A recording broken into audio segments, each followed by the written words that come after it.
Hello বন্ধুরা, আমি হারুন। এটা তো আমাদের ইউটিউব চ্যানেল হারুন বায়োজন।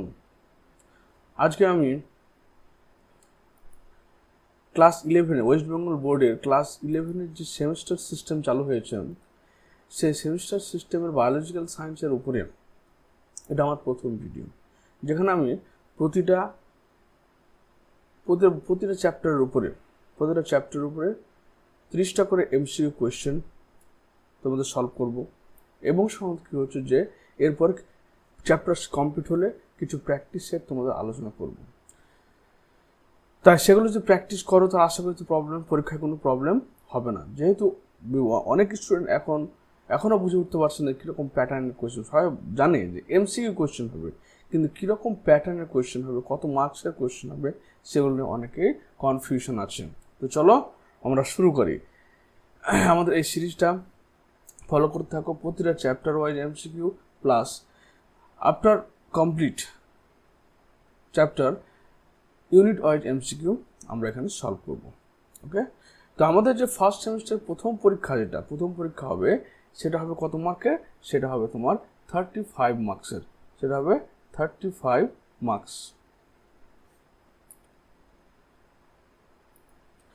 35 মার্কসের পরীক্ষা হবে।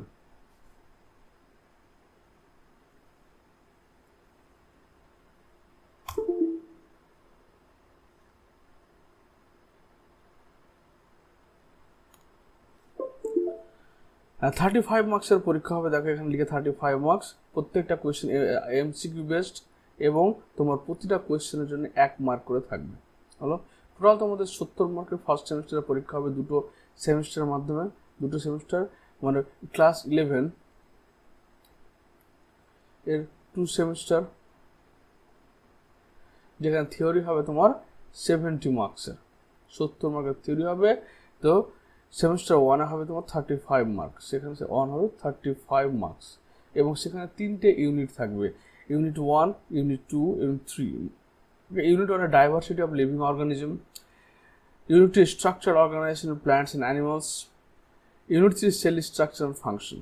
তাহলে ইউনিট 1 থেকে তোমার থাকবে 8 মার্কের এমসিকিউ, ইউনিট 2 থেকে 12 মার্কের এমসিকিউ, এবং ইউনিট 3 থেকে থাকবে 15 মার্কের এমসিকিউ। ক্লিয়ার? এবার হচ্ছে যে আমরা আজকে যেটা নিয়ে আলোচনা করবো সেটা হচ্ছে চ্যাপ্টার 1 দ্য লিভিং ওয়ার্ল্ড। এই লিভিং ওয়ার্ল্ড যে বায়োডাইভার্সিটি চ্যাপ্টার রয়েছে প্রথমেই, সেখান থেকে আমরা এখানে একটা সেট বা একটা সিরিজ অফ কোয়েশ্চেনকে ডিসকাস করবো, যেভাবে তোমার থাকবে। এগুলো বোর্ডের স্যাম্পল কোয়েশ্চেন। চলো সলভ করা যাক। প্রথমে দেখো যে 1 নম্বর কোয়েশ্চেন বলছে কি, পৃথিবীর জীববৈচিত্র্য সংরক্ষণের জন্য কারা বৈজ্ঞানিক পরামর্শ দেন? তাহলে পৃথিবীর জীববৈচিত্র্য সংরক্ষণের জন্য পরামর্শ দিয়ে থাকে WCU এবং WWF। এবার WCU কি? WCU হচ্ছে তোমার WCUটা হচ্ছে তোমার IUCN। আমরা আগে পড়েছিলাম কি IUCN।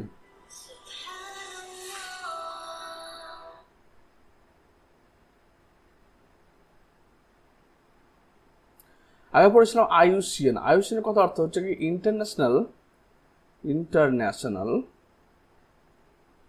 Union for conservation of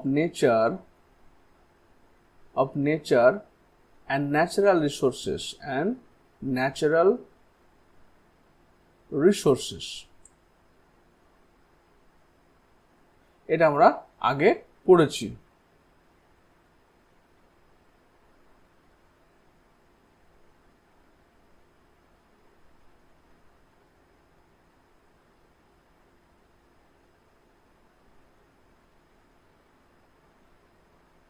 এটা আমরা আগে পড়েছি।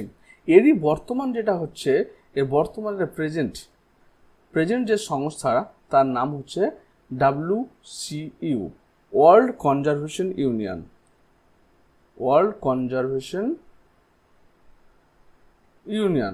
মানে IUCN এর বর্তমান যে সংস্থা নামকরণ করা হয়েছে সেটা হচ্ছে WCU, ওয়ার্ল্ড কনজারভেশন ইউনিয়ন। এবং WWFটা হচ্ছে কি, ওয়ার্ল্ড ওয়াইড লাইফ ফান্ড। এটার মান হচ্ছে ওয়ার্ল্ড ওয়াইড লাইফ ফান্ড। এটার বর্তমান নামকরণ করা হয়েছে WFN। WFN মানে হচ্ছে কি world wide fund for nature, world wide fund for nature, world wide fund for nature. এই দুটো জিনিস মনে রাখবে যে পৃথিবীর জীববৈচিত্র্য সংরক্ষণের জন্য কারা বৈজ্ঞানিক পরামর্শ দিয়ে থাকেন, WCU দিয়ে থাকেন এবং WWF। WCU কিছুই না, এটা IUCN এর বর্তমান নাম হচ্ছে WCU, ওয়ার্ল্ড কনজারভেশন ইউনিয়ন। আর WWF হচ্ছে কি আমার ওয়ার্ল্ড ওয়াইড লাইফ ফান্ড, কিন্তু ওটা এখন বর্তমান নামকরণ হয়েছে world wide fund for nature, WFN। 2 নম্বর কোয়েশ্চেনে চলে এসে এবার এন্ডেমিক প্রজাতি কাকে বলা হয়। এন্ডেমিক প্রজাতি বলছে কি একটা নির্দিষ্ট অঞ্চল ছাড়া অন্য কোথাও পাওয়া যায় না, এক নির্দিষ্ট অঞ্চলে সীমাবদ্ধ কিন্তু অন্যান্য অঞ্চলেও পাওয়া যায়। তাহলে এন্ডেমিক মানে হচ্ছে যারা বিলুপ্তের পথে এগিয়ে যাচ্ছে, তারা কি একটা নির্দিষ্ট অঞ্চলে সীমাবদ্ধ থাকছে, আবার কি হচ্ছে অন্যান্য অঞ্চলেও পাওয়া যায়। যেমন এক্সাম্পল বলো তুমি এশিয়াটিক লায়ন, এশিয়াটিক লায়ন এটা কি গুজরাটের গির ফরেস্টে তোমার আছে, কিন্তু অন্যান্য জায়গাতেও পাওয়া যায়। বলো যেমন তোমার হচ্ছে লায়ন টেল ম্যাকাও, লায়ন, উদাহরণগুলো কিন্তু মনে রাখবে। ম্যাকাও এটা হচ্ছে তোমার ওয়েস্টার্ন ঘাটে পাওয়া যায়, ওয়েস্টার্ন ঘাট যেটাকে আমরা হটস্পট অঞ্চল বলে থাকি। এছাড়া তোমার নীলগাই, নীলগাই, নীলগিরি থর, এগুলো সবই কিন্তু তোমার হচ্ছে কার উদাহরণ, এগুলো হচ্ছে এন্ডেমিক স্পিসিসের উদাহরণ। তারপর হচ্ছে 4 নম্বর পয়েন্ট, 3 নম্বর কোয়েশ্চেনে চলে এসো যে নন্দা দেবী, মানস, নীলগিরি এবং সুন্দরবন এরা কি, এরা সবাই হচ্ছে তোমার বায়োস্ফিয়ার রিজার্ভ। এরা কোথায় রয়েছে, যেমন নন্দা দেবী, নন্দা দেবী এটা হচ্ছে উত্তরাখণ্ডে রয়েছে, উত্তরাখণ্ড, উত্তরাখণ্ডে রয়েছে। এবং এর কাজ কি, এর কাজ হচ্ছে তোমার হচ্ছে স্নো লেপার্ড এখানে সংরক্ষণ করা হবে। যে প্রধান অ্যানিমালটা রয়েছে তার নাম হচ্ছে স্নো লেপার্ড। তারপর হচ্ছে কি নন্দাদেবী হলো মানস, তো মানস আমাদের কোথায় রয়েছে, আসাম, আসামে রয়েছে। এখানে যে প্রধান অ্যানিমাল হচ্ছে প্রজেক্ট টাইগার, অর্থাৎ ব্যাঘ্র সংরক্ষণ করা হয় এখানে। নীলগিরি, নীলগিরি কোথায় রয়েছে, ওয়েস্টার্ন ঘাট, সাউথ ইন্ডিয়াতে ওয়েস্টার্ন ঘাট রয়েছে, এটা আমরা হটস্পট রিজিয়ন, সে হটস্পট রিজিয়নটাকে ওয়েস্টার্ন ঘাট বলা হয়। এখানে কি রয়েছে, এখানে তোমার নীলগিরি হিলস রয়েছে। এখানে কি এই নীলগিরিটা মনে রাখবে যে ইন্ডিয়ার হচ্ছে first biosphere reserve, India's first biosphere reserve. তাহলে আরেকটা কোয়েশ্চেন বেরিয়ে গেল এখানে যে প্রথম সংরক্ষিত বনাঞ্চল কোনটা, বায়োস্ফিয়ার রিজার্ভ কোনটা, নীলগিরি বায়োস্ফিয়ার রিজার্ভ।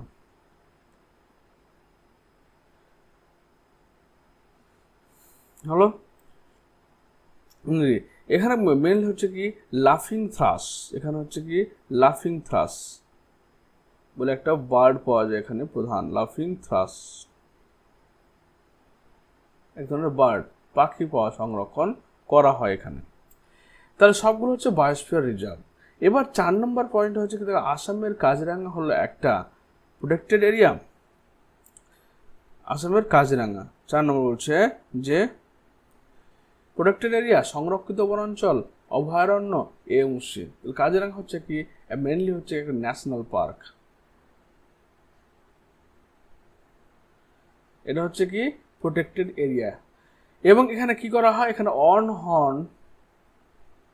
অনহর্ন রাইনো, এক শৃঙ্গ গন্ডারকে সংরক্ষণ করা হয়। তারপর হচ্ছে 5 নম্বর পয়েন্টে চলে এসো ফ্লোরা এবং ফনা। 5 নম্বর প্রশ্ন হচ্ছে ফ্লোরা এবং ফনায় পরিপূর্ণ ভারতবর্ষের একটি রাজ্যের নাম বলো। ফ্লোরা মানে হচ্ছে প্ল্যান্ট, ফ্লোরা হচ্ছে প্ল্যান্ট, অর্থাৎ একটা রিজিয়নের সমস্ত উদ্ভিদকে ফ্লোরা বলা হয়, এবং ফনা বলা হয় তোমার একটা মানে জায়গার একটা ভৌগোলিক অঞ্চলের সমস্ত প্রাণীকে বলা হয় তাকে ফনা। তো এখানে ফ্লোরা এবং ফনা সবচেয়ে বেশি ভালো পাওয়া হচ্ছে কোথায়? সেটা পাওয়া হচ্ছে মধ্যপ্রদেশ। নিম্নলিখিত কোনটি বায়োটা? বায়োটা মানে হচ্ছে সমস্ত জীব, অর্গানিজমকে বোঝায়, সমস্ত জীবকে বোঝানো একসাথে বায়োটা বলা হয়। তো আমরা ফ্লোরা এবং ফনার কথা বলবো, অর্থাৎ 2 and 4। আসামে অবস্থিত বায়োস্ফিয়ার রিজার্ভটি হলো কি? আসামে হচ্ছে মানস আছে, ডিব্রু সাইখোয়া আছে, মানস অ্যান্ড ডিব্রু সাইখোয়া। নকরেক, এটা অ্যান্সার হচ্ছে তোমার ডি, অর্থাৎ বোথ এ অ্যান্ড সি। এবার তোমার যে নকরেক রয়েছে, নকরেকটা রয়েছে কোথায়? নকরেক রয়েছে তোমার মেঘালয়া।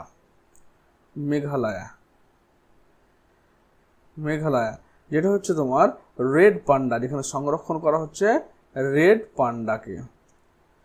আর ডিব্রু সাইখোয়া এটা কিন্তু হচ্ছে কি মানে আসামে অবস্থিত, এবং এর ক্ষেত্রে কি হয়, ফেরাল হর্স বলতে যেগুলো বন্য ঘোড়া, ওদেরকে সংরক্ষণ করা হয়। হোয়াইট উইংড উড ডাক, হোয়াইট মানে সাদা, এই পাখনাযুক্ত হোয়াইট উইংড উড ডাক,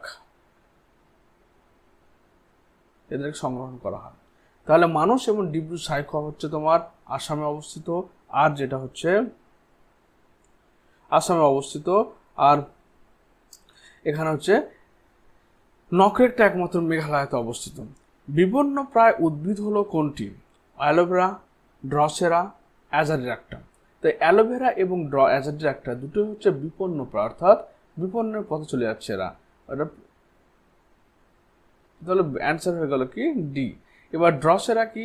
ড্রসেরা একটা পতঙ্গভুক উদ্ভিদ, অর্থাৎ ইনসেক্টিভোরাস প্ল্যান্ট, পতঙ্গভুক উদ্ভিদ, যেটা হচ্ছে ইনসেক্টিভোরাস প্ল্যান্ট, ইনসেক্টিভোরাস। এবার পতঙ্গভুক উদ্ভিদ কোথায় জন্মায়? যেসব মাটিতে নাইট্রোজেনের পরিমাণ কম থাকে, প্ল্যান্ট নাইট্রোজেনের পরিমাণ কম থাকে, তারা নাইট্রোজেনযুক্ত খাদ্য সংরক্ষণের জন্য বিভিন্ন কীট পতঙ্গকে ওরা তোমার খাদ্য হিসেবে গ্রহণ করে, ওদের শরীর থেকে নাইট্রোজেন শোষণ করে এবং তাদের পুষ্টি সম্পন্ন করে। তো insectivorous plants are grown in nitrogen less soil, nitrogen deficient soil. তো আশা করি একটা কোয়েশ্চেন বুঝতে পেরেছো। চলো নেক্সট পেয়ে যাচ্ছি। এবার 9 নম্বর বলছে কি, যে 9 নম্বর প্রশ্ন পড়ছি এবার, একটি অঞ্চলের বিভিন্ন জীবগোষ্ঠীর বৈশিষ্ট্য কি বলা হয়? যখন তোমাকে একটি অঞ্চল বলবে, যখন একটা অঞ্চল বলবে, তখন সেটা বলছে কি আলফা বৈচিত্র্য। যখন একটি অঞ্চল তখন হচ্ছে আলফা বৈচিত্র্য।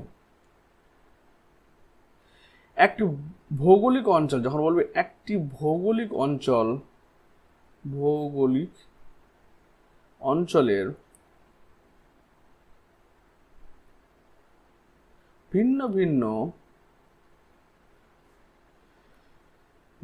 ভিন্ন বাসস্থানের জীবের মধ্যে যে বৈচিত্র্য তাকে বলা হচ্ছে বিটা ডাইভার্সিটি হলো। আর যখন বৃহৎ ভৌগোলিক অঞ্চল যখন বোঝাবে, তখন সেটা হচ্ছে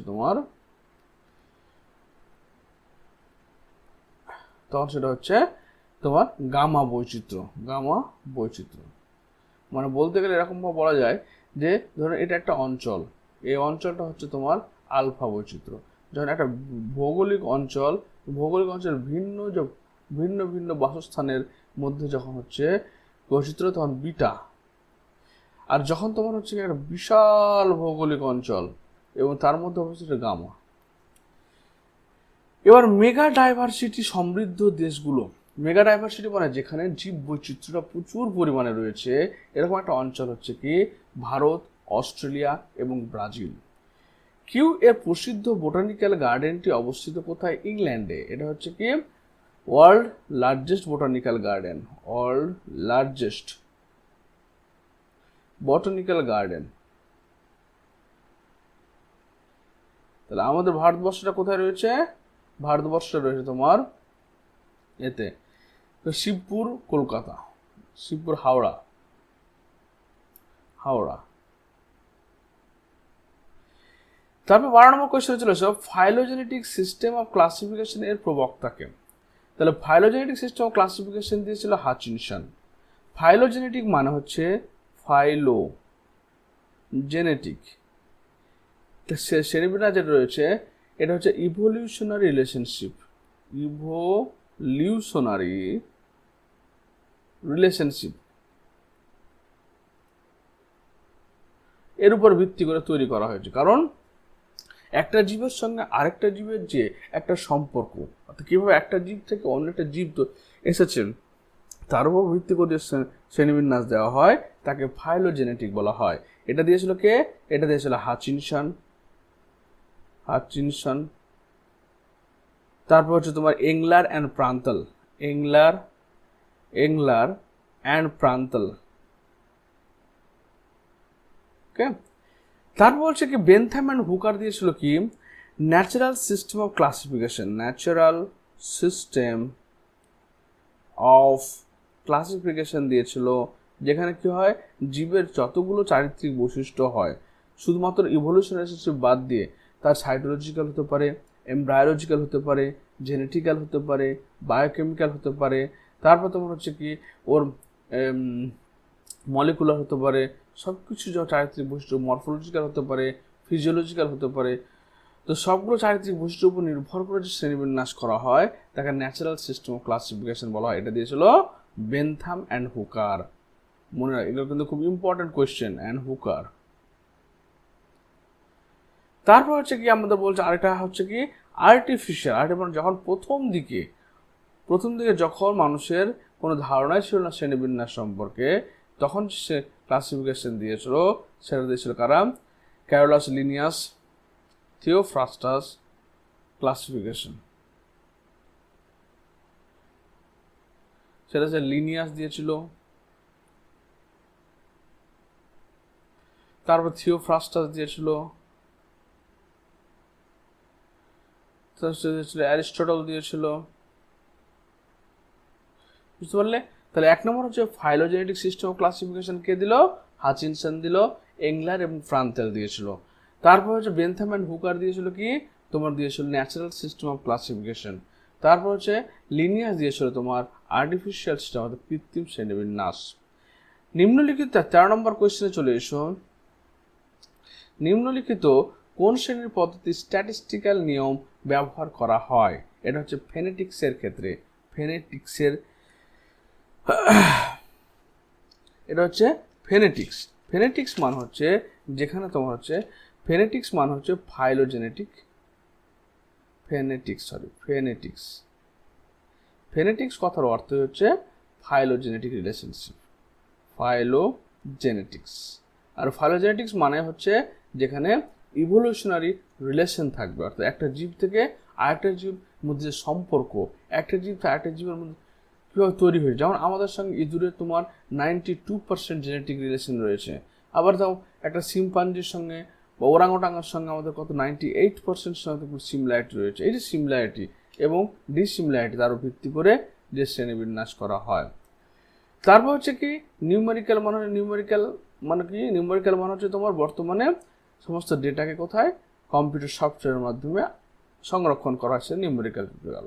এবার বলছে অ্যাডামসোনিয়ান মানে হচ্ছে ইকুয়াল। ধরে নাও আমি দুটো ক্যারেক্টার নিলাম, একটা জীবকে তোমার শ্রেণীবিন্যাস করে দুটো ক্যারেক্টার নিলাম, এবার দুটো ক্যারেক্টারের একই যখন ওয়েটেজ দেওয়া হবে তখন সেটাকে অ্যাডামসোনিয়ান প্রিন্সিপাল বলা হয়। মানে অ্যাডামসোনিয়ান বলছে কি অ্যাডামসোনিয়ান প্রিন্সিপাল বলা হচ্ছে যে বেসড অন গিভিং ইকুয়াল মানে দেওয়া হয় equal weight to every character.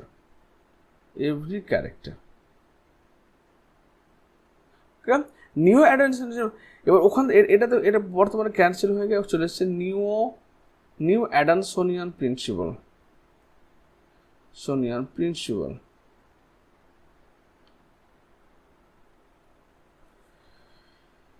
এই নিউ অ্যাডামসোনিয়ান প্রিন্সিপালে কি করা হচ্ছে, কি পড়াশোনা করা হচ্ছে, যে স্টাডিড বেসড ওয়ান মানে study based on the overlapping similar character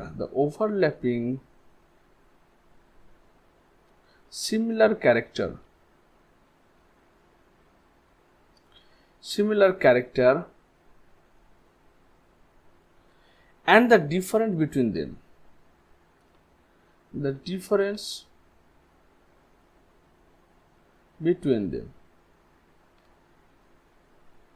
মানে আগে কি করা হতো, যে ধরুন শ্রেণীবিন্যাসের জন্য দুটো ক্যারেক্টার নেওয়া হলো, সে দুটোকে একই ওয়েট দেওয়া হচ্ছে। অর্থাৎ ধরুন একটা প্ল্যান্টকে যখন একটা অন্য প্ল্যান্ট থেকে আলাদা করব, তো ওর মধ্যে ভেজিটেটিভ বা অঙ্গজ তোমার বৈশিষ্ট্য রয়েছে, রিপ্রোডাক্টিভ বা জননগত বৈশিষ্ট্য রয়েছে। এবার কাকে গুরুত্ব দেওয়া হবে? ভেজিটেটিভকে, রিপ্রোডাক্টিভ বেশি। বেশিরভাগ ক্ষেত্রে কি হয়, রিপ্রোডাক্টিভ ক্যারেক্টারটাকে বেশি গুরুত্ব দেওয়া হয়। কিন্তু অ্যাডামসনিয়ান প্রিন্সিপাল বলছে না, এর রিপ্রোডাক্টিভের যা গুরুত্ব রয়েছে, ভেজিটেটিভ তার গুরুত্ব রয়েছে। কিন্তু সেটা তখন বর্তমানে ক্যান্সেল হয়ে গিয়ে আর নিউ অ্যাডামসনিয়ান কি বলছে, যে একই রকম ক্যারেক্টার থাকবে, কিন্তু ক্যারেক্টারের মধ্যে কিছু না কিছু ডিফারেন্স থাকবে, সিমিলার ক্যারেক্টার থাকবে, যার মধ্যে কিছু পার্থক্য থাকবে। মানে পাশাপাশি ক্যারেক্টার, কিন্তু তার মধ্যে আবার পার্থক্য যা এর কাজ। তারপর দেখো বিটা ট্যাক্সোনমি যে বৈশিষ্ট্যতে ভাগ করা হয়, বিটা ট্যাক্সোনমি যে বৈশিষ্ট্যের উপর ভিত্তি করে ভাগ করা হয়, তো বিটা ট্যাক্সোনমি কি? ট্যাক্সোনমি কথার অর্থ হচ্ছে ট্যাক্সিস এবং নোমস। ট্যাক্সিস মানে হচ্ছে অ্যারেঞ্জমেন্ট, নোমস মানে নিয়ম। অর্থাৎ নির্দিষ্ট নিয়ম অনুসারে যখন কোনো জিনিসকে অ্যারেঞ্জ করা হয়, তখন সেটাকে বলা ট্যাক্সোনমি। তো বিটা ট্যাক্সোনমির ক্ষেত্রে অঙ্গ সংস্থানের বৈশিষ্ট্য নেওয়া হয়, কোষতত্ত্ব নেওয়া হয় এবং শারীরবৃত্তীয় জেনেটিক্সও নেওয়া হয়। তো এখানে সব কটা অ্যান্সার হবে। তো আবার যদি গামা ট্যাক্সোনমি বলতো, তাহলে সেখানে কিন্তু ফাইলোজেনেটিক্স চলে আসতো, অর্থাৎ জাতিজনিগতভাবে সম্পর্ক। ট্যাক্সোনমি এবং সিস্টেমেটিক শব্দ দুটির সামর্থক, এটি কাদের মত ছিল?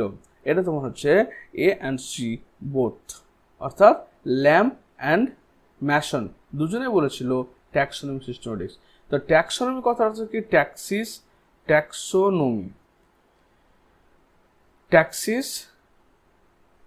মানে হচ্ছে অ্যারেঞ্জমেন্ট, আর নোমোস মানে রুলস। তো রুলস কি? প্রথমে আইডেন্টিফিকেশন করতে হবে, একটা জীবকে শ্রেণীবিন্যাস করতে গেলে প্রথমে শনাক্ত করতে হবে, তারপর তাকে কী করতে হবে? নামকরণ করতে হবে, তারপর ক্লাসিফিকেশন, শ্রেণীবিন্যাস করতে হবে। এই তিনটে নিয়ম নিয়েই তোমার তৈরি হচ্ছে কি? ট্যাক্সোনমি। এবং এই তিনটে নিয়মের সঙ্গে যখন জাতিজনিগত বৈশিষ্ট্য যুক্ত হবে, অর্থাৎ ইভলিউশনারি রিলেশনশিপ, জাতি এর মধ্যে যখন ফাইলোজেনেটিক্স যুক্ত হবে, তখনই সেটা হয়ে গেল সিস্টেম্যাটিক্স।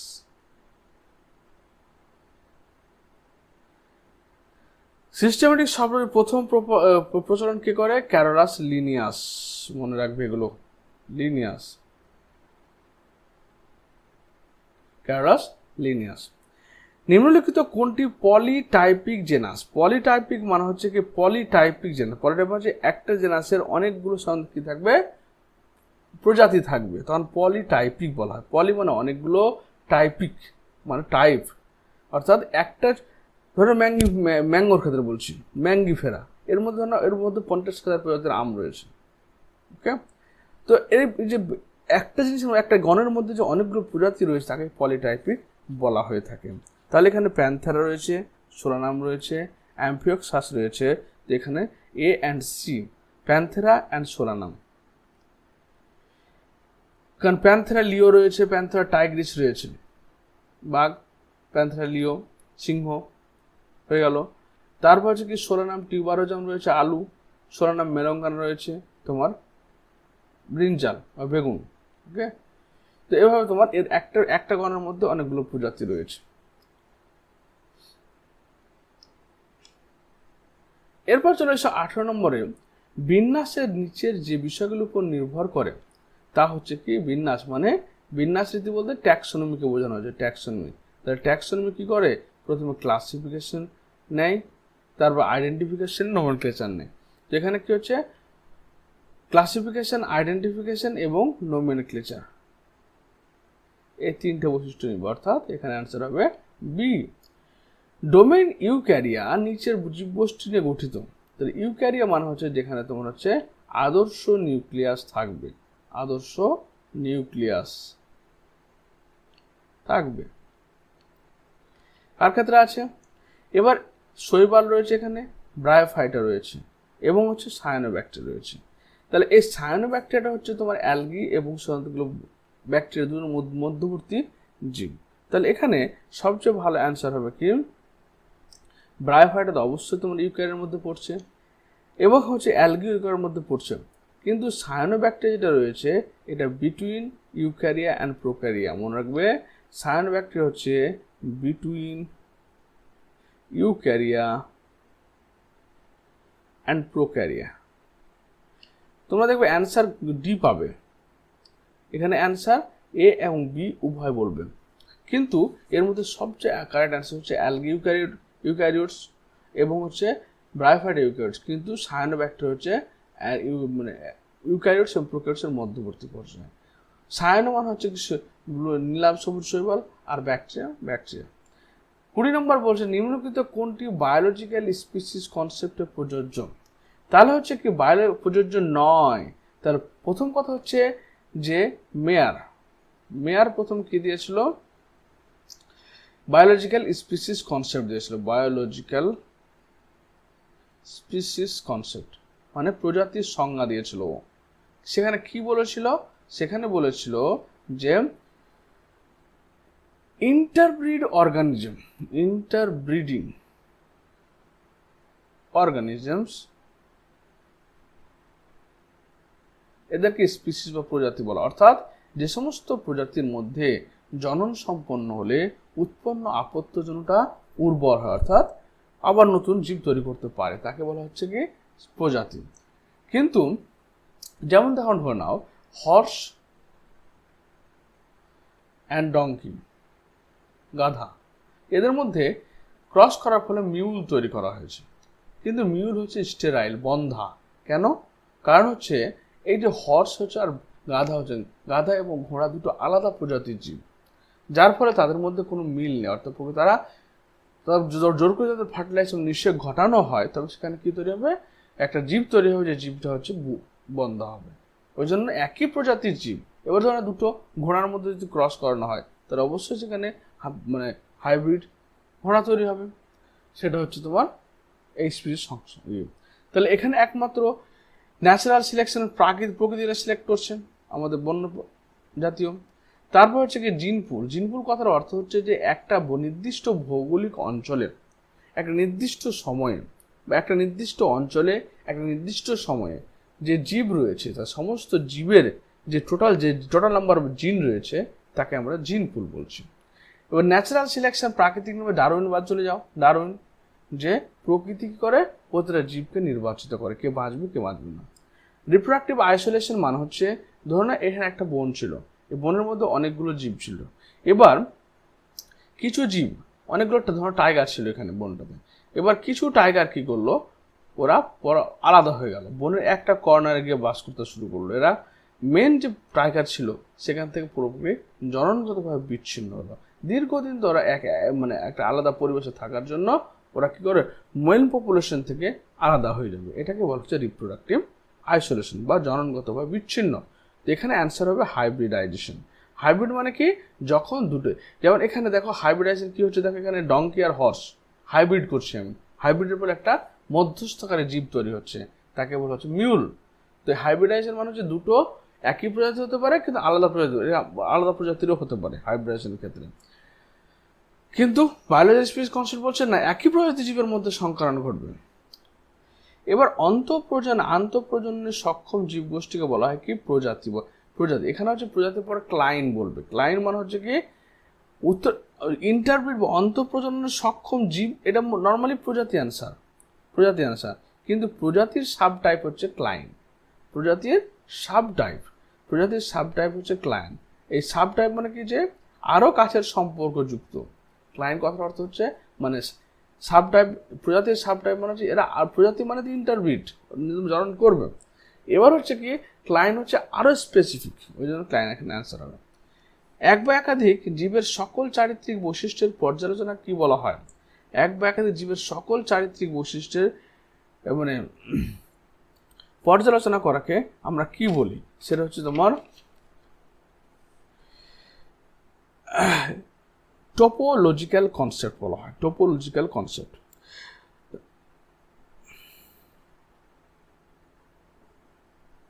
তাহলে কি অনেকগুলো এক বা একাধিক জীবের মানে অনেকগুলো জীব আছে, সেই জীবগুলো যদি আমরা চারিত্রিক বৈশিষ্ট্য নিয়ে আলোচনা করি, কেন আলোচনা করব? কারণ ওদের মধ্যে কম্পেয়ার করব, সিমিলারিটি করব, যার ফলে আমরা শ্রেণীবিন্যাস করতে পারি, সেটাকে টোপোলজিক্যাল কনসেপ্ট বলা হয়। আর ট্যাক্সোনমি মানে জানোই তো যে যখন শ্রেণীবিন্যাস, নামকরণ এবং তোমার হচ্ছে শনাক্তকরণ, নামকরণ এবং শ্রেণীবিন্যাসের ভিত্তিতে নিয়ে ট্যাক্সোনমি তৈরি হচ্ছে। হায়ারার্চি মানে হচ্ছে যখন আমরা একটা জীবের শনাক্ত করার জন্য অনেকগুলো ট্যাক্সন ব্যবহার করবো, এটা হায়ারার্চি।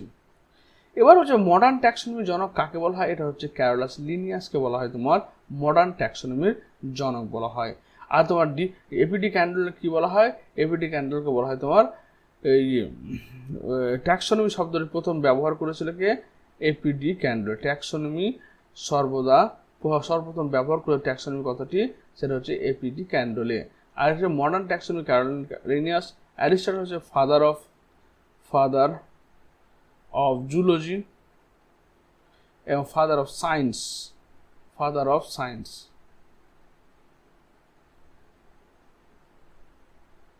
থিওফ্রাস্টাসকে বলা হচ্ছে ফাদার অফ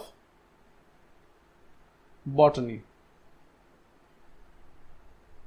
এবার বলছে আইসিবিএন অনুসারে হায়ারার্চির সাব র্যাঙ্ক কত? 25টি। কিভাবে 25টি হয় দেখো তো। আমরা প্রথমে কি করি, এগুলো একটু মিটাই।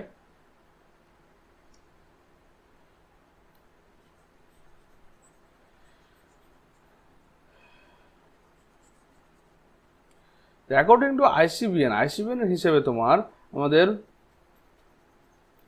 ট্যাক্সোনমির যে র্যাঙ্ক, সেই র্যাঙ্কগুলো টোটাল 25টা ভাগে আমরা এখানে ভাগ করব। দেখা যাক। তো প্রথমে হচ্ছে আমাদের কিংডম। প্রথমে কি রয়েছে? কিংডম রয়েছে। কিংডমকে আমরা ভাগ করছি সাব কিংডম। তারপর করছে কি? ফাইলাম, পর্ব। তারপর কি করছি? সাব ফাইলাম।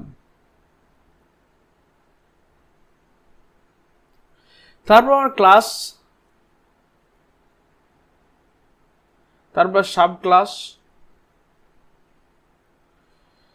অর্ডার, সাব অর্ডার, বর্গ, উপবর্গ। তারপর হচ্ছে ফ্যামিলি, সাব ফ্যামিলি, তারপর ট্রাইব, সাব ট্রাইব,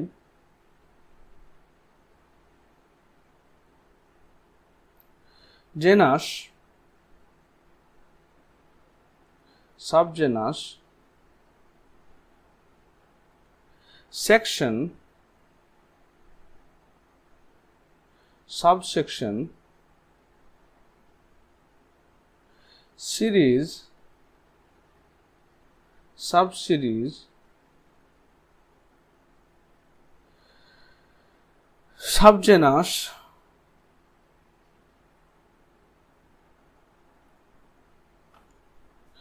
তারপর তোমার হচ্ছে কি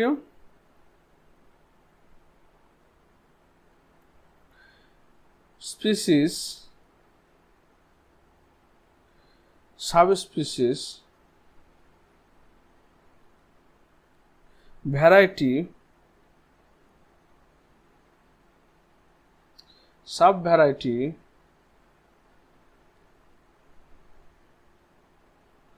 ফর্ম, তারপরে ক্লাইন। তাহলে এই যে 25টা অর্ডার, তাহলে সবচেয়ে বড় হচ্ছে কিংডম আর সবচেয়ে ছোট হচ্ছে ক্লাইন।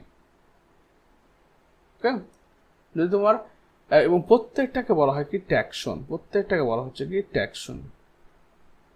তাহলে সবচেয়ে বড় থেকে ছোটর দিকে নামছে। অর্থাৎ কিংডম বলতে সমস্ত উদ্ভিদ বা সমস্ত প্রাণীকে বোঝায়, আর তোমার হচ্ছে ক্লাইন বলতে শুধুমাত্র একটা প্রাণীকে বোঝানো হয়। একটি ট্যাক্সন হলো এক গোষ্ঠীভুক্ত কতগুলো গোত্র, এক গোষ্ঠী কতগুলো প্রজাতি, শ্রেণীবিন্যাসের প্রতিটি একক। তো এই যে শ্রেণীবিন্যাসের যে 25খানা একক, 25 ইউনিট পেলাম, এবং সাব ইউনিট আইসিবিএন দিয়েছিল, সে প্রত্যেকটা ইউনিটকে আমরা বলছি ট্যাক্সন, এবং এটাকে বলা হয় ট্যাক্সোনমিক্যাল হায়ারার্চি। ওকে, নেক্সট কোয়েশ্চেন বলছে, দেখো অগ্রাধিকার আইন কথাটি প্রযোজ্য হচ্ছে কি আন্তর্জাতিক নামকরণের ক্ষেত্রে, অর্থাৎ তুমি ধরো না কোন একটা জীবের নামকরণ করলে এবং সেটাকে আইসিবিএন এ পাঠিয়ে দিলে, অর্থাৎ international council of botanical nomenclature বা জুলজিক্যাল নমেনক্লেচার, ওখানে পাঠালে যে হ্যাঁ এই গাছটার নাম আমার এই কারণ এই হবে। এবার দেখা গেলো তোমার সঙ্গে সঙ্গে আরেকজন সেই গাছটার নামকরণ করে পাঠালো, এবার কার নামটা অ্যাকসেপ্টেড হবে? যে প্রথমে সে নামটা জমা দেবে তার নামটা অ্যাকসেপ্ট হবে। এটাকে বলা হচ্ছে রুলস অফ প্রায়োরিটি, অগ্রাধিকার আইন। টটোনিম বলা হচ্ছে কি যখন গণ এবং প্রজাতির নাম একই হবে তখন সেটাকে বলা হচ্ছে টটোনিম। যেমন না যা, যেমন হচ্ছে কাতলা,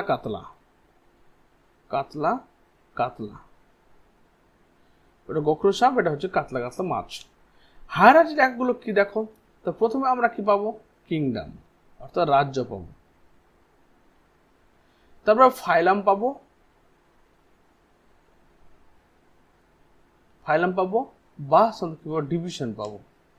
উদ্ভিদের ক্ষেত্রে ডিভিশন হয়, প্রাণীদের ক্ষেত্রে ফাইলাম হয়। তারপর ক্লাস পাবো, তারপর কি অর্ডার পাবো, ফ্যামিলি পাবো, জেনাস অ্যান্ড স্পিসিস। এই 7টা অর্ডার, এই প্রত্যেকটাকে আমরা কি বলছি? ট্যাক্সন বলছি। হলো সবচেয়ে বড় ইউনিট কি? কিংডম। ছোট ইউনিট কি হচ্ছে তোমার স্পিসিস, প্রজাতি। অর্থাৎ এইভাবে যদি আঁকা যায় তাহলে বুঝতে পারলে?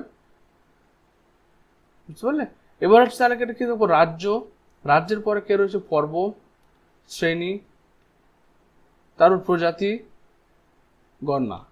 এর রাজ্য, পর্ব, শ্রেণী, গণ এবং প্রজাতি। তাহলে এখানে বি নাম্বার অ্যান্সারটা হচ্ছে কারেক্ট।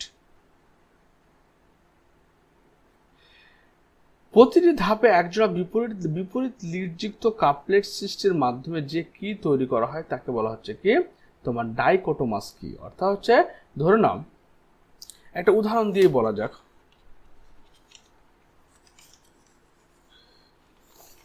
কি হচ্ছে কি যে কোনো একটা জীবের শ্রেণীবিন্যাস করতে গেলে কি লাগে?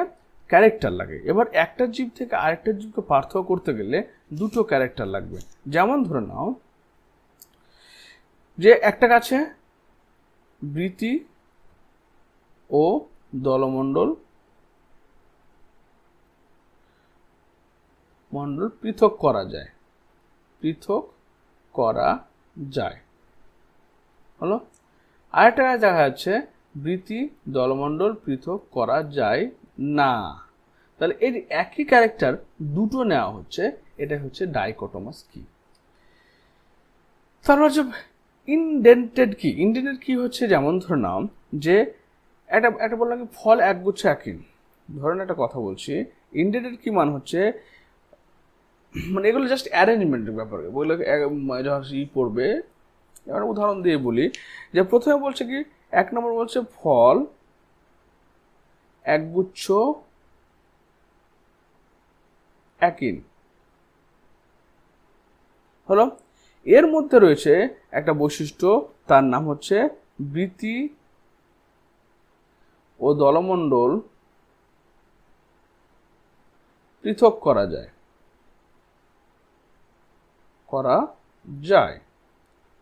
তাহলে এখান থেকে দেখো একটা হালকা আমি ভিতরের দিকে চেপে লিখছি, কিন্তু এই যে অ্যারেঞ্জমেন্ট।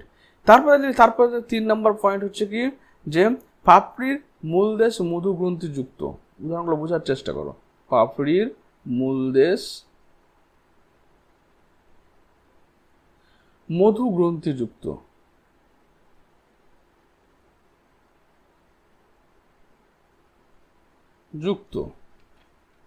এটা একটা আছে।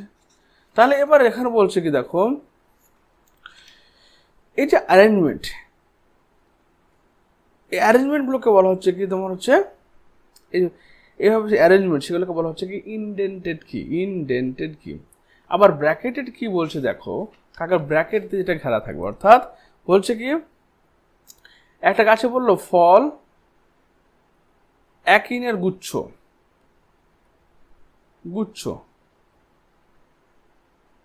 এখানে ধর না দুটো ক্যারেক্টার রয়েছে, দুটো একিন রয়েছে। ফল ফলিকলের গুচ্ছ, এখানে ধরো বলে দিল কি 5খানা ক্যারেক্টার রয়েছে। তো এই যে ব্র্যাকেট দিয়ে ক্যারেক্টারের সংখ্যাকে উল্লেখ করা, সেটা হচ্ছে ব্র্যাকেটেড কি।